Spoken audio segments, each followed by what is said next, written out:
Esta tarde se ha celebrado sesión extraordinaria de emergencia de la Asamblea General de Naciones Unidas. Hemos escuchado peticiones a Rusia de desescalada.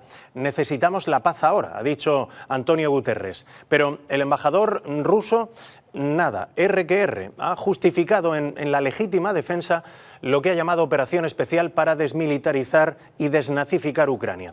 Porque según su exposición, Ucrania ha dicho que quiere tener armas nucleares y además quiere unirse a la OTAN.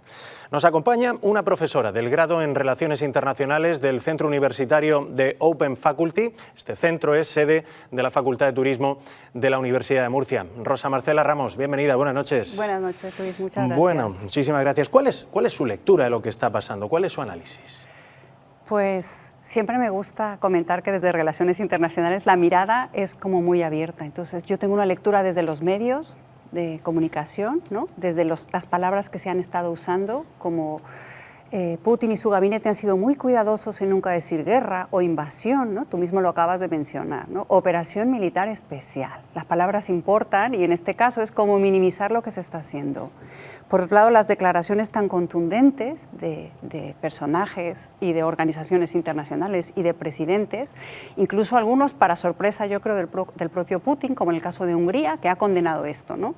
Entonces, desde esa lectura también, por otro lado, hemos venido observando podríamos decir, un revisionismo ruso de lo que ha estado pasando, donde desde negar el genocidio que hubo en Ucrania, decir que eso le pasó a Ucrania y otras zonas de Rusia, decir que las milicias que estamos viendo las imágenes son grupos de nazis, drogadictos, ¿no? O sea, el discurso es minimizar, al contrario, para que no haya como legitimidad. La otra pregunta que nosotros nos hacemos es ¿qué pasa con la opinión pública dentro de Rusia? Porque estamos viendo que en el mundo entero está habiendo en muchas capitales, como lo vimos en Berlín el fin de semana, en Madrid, manifestaciones. La gente quiere paz, ¿no? Pero ¿y en Rusia qué está pasando? El que se manifiesta lo detienen, los medios están controlados. Entonces, y de hecho, otra lectura que tenemos son desde las organizaciones internacionales, la contundencia, porque yo creo que hay otro lenguaje, no entendería el señor Putin, desde cuestiones económicas, cierre de espacios aéreos para aerolíneas rusas, incluso desde organizaciones deportivas, ¿no? Quitar la presencia de Rusia y otros efectos que estamos viendo. Las lecturas son diversas, Luis. Hay mucho por donde mirar y muchas consecuencias. Desde luego. ¿Podemos hablar de fracaso de los medios diplomáticos? Los medios diplomáticos, desde luego la guerra es una continuación de un diálogo por los medios no diplomáticos, ¿no? Es cuando ya entra la violencia. Entonces, si lo leemos desde ahí se podría decir, pero si continúa habiendo negociaciones como estas, y las negociaciones en conflictos no son solo de un día, 2 días, una semana. El problema es que aquí, a más largo el tiempo, más víctimas y también lo que sucede con la opinión pública, que con el tiempo estos temas empiezan a enfriar y empiezan a surgir otros en la mesa. Entonces, interesaría que esto se resolviera pronto, pero yo creo que sigue habiendo muchos contactos y más de los que vemos, porque incluso hay diplomacia secreta que nosotros no estamos al tanto, que están haciendo intentos desde muchas formas para negociar. La Unión Europea, Putin no la ve como un interlocutor válido, pero bueno, ahí Macron lo está intentando.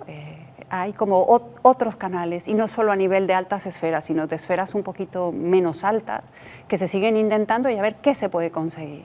Imagino que si de relaciones internacionales hablamos, lo procedente ahora será rebajar la tensión y que la guerra no vaya a más, ¿no? Claro, desde luego la declaración que ha hecho Putin reciente de que aumenta la tensión a nivel nuclear, Estados Unidos no ha respondido con eso, para desescalar, para no aumentar este nivel que cada vez va más, porque le van respondiendo y él va más, a más, a más. Esto no es algo que nos sorprende, porque Putin tiene una visión, yo lo comento con los alumnos de Relaciones Internacionales como el matón del barrio, ¿no? Tú pegas 1, él te pega 7, va a más, a más. No hay forma de compararlo con Ucrania en cuanto a capacidad y en cuanto a muchas cosas. Pero yo creo que la respuesta que le están dando es un lenguaje que le duele, la parte económica, aunque probablemente haya previsto algunas de estas sanciones. Lo que bien tú dices nos sorprende, por ejemplo, de Suiza o de otros países que están muy involucrados con él por cuestiones comerciales, no por ningún tipo de alineación ni que coincida con su forma de ser como Alemania, ¿no? Pero parece que están cerrando filas en su contra para evitar esto. Por más que el embajador de Rusia en la ONU diga que Rusia quiere poner fin a esta guerra, lo decía esta tarde, ¿no? Rusia tiene un argumentario y de ahí parece que no se le saca, ¿no? Por ejemplo, Vasily Nevencia decía esta tarde que Rusia no comenzó estas hostilidades, que fue Ucrania contra su propia población en el Donbass, ¿no? Y de ahí es que no se sale, ¿no? Entonces, ¿qué avances va a haber, ¿no? ¿Cómo se puede destensar esta tensión, ¿no? La justificación que tú bien has observado viene desde tiempo atrás, ¿no? Ellos responden porque son víctimas, ¿no? Ese es lo que él pone sobre la mesa. Yo solo estoy defendiendo a los míos. Siempre ha habido rusos en Ucrania, ucranianos en Rusia, pero en este momento ha decidido que quiere defender a los de la región del Donbass, ¿no? A consecuencia de lo que sigue habiendo, que hay como una guerrilla desde el 2014, porque ahí no ha parado el conflicto. ¿Qué sigue? Es tu pregunta. Difícil. Yo no creo que él vaya a parar tan fácil, pero yo creo que no se esperaban muchos de estas respuestas, entre ellas la respuesta de la milicia, a quien en esta línea retórica no para de hacer como que son menos, pero le están plantando cara. No es comparable con 250 misiles de corto alcance que han estado lanzando, pero es una resistencia que yo creo que él no contaba con esta. ¿Y cuánto puede influir China en el devenir de la guerra? Lo digo porque China es el socio comercial número 1 de Ucrania, pero es que ya conocemos la estrecha relación diplomática que hay entre Rusia y China, ¿no? ¿Cuánto puede influir? China, yo siento que lo que está haciendo es observar, porque a final de cuentas es la contraparte de Estados Unidos en este nuevo escenario donde las superpotencias que quedan serían China y Estados Unidos. Entonces, si algo llega a desgastar a tu oponente, a ti te beneficia. Yo creo que China está observando a ver qué medidas tomar. Se hizo una foto con Putin unas semanas antes y se abstuvo en el Consejo de Seguridad.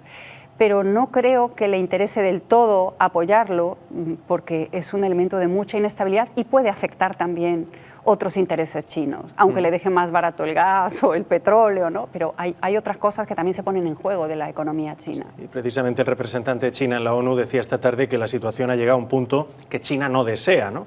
Que la prioridad inmediata es que todos los bandos se moderen, eso decía, evitando que la situación vaya peor, y decía que hay que buscar una solución política. O sea que el representante de China en la ONU creo que ha sido bastante claro, ¿no? Está observando, pero al mismo tiempo está pidiendo ya una solución política. Pero ahorita, ¿no? En un principio no dijo nada. De hecho, hubo unas declaraciones de la embajadora china que decía que a las personas chinas que estaban viviendo en Ucrania las invitaba a que desalojaran y que pusieran una bandera en sus autos como distintivo.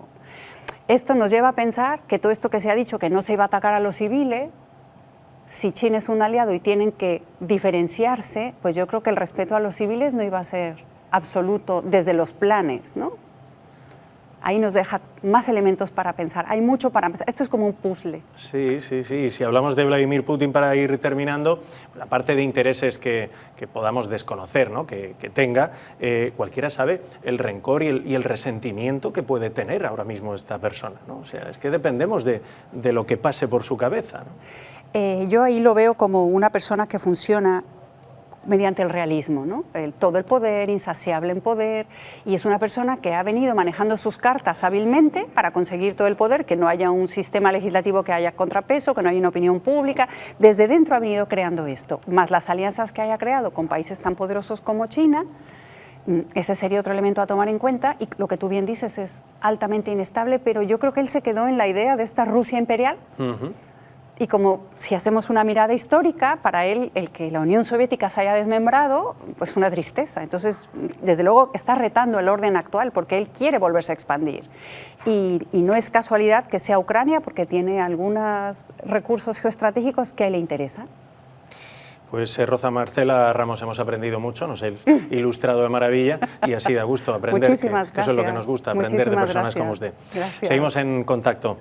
Despedimos a la profesora Rosa Marcela Ramos. Mañana analizaremos con un profesor de la Universidad de Murcia el conflicto desde el punto de vista económico.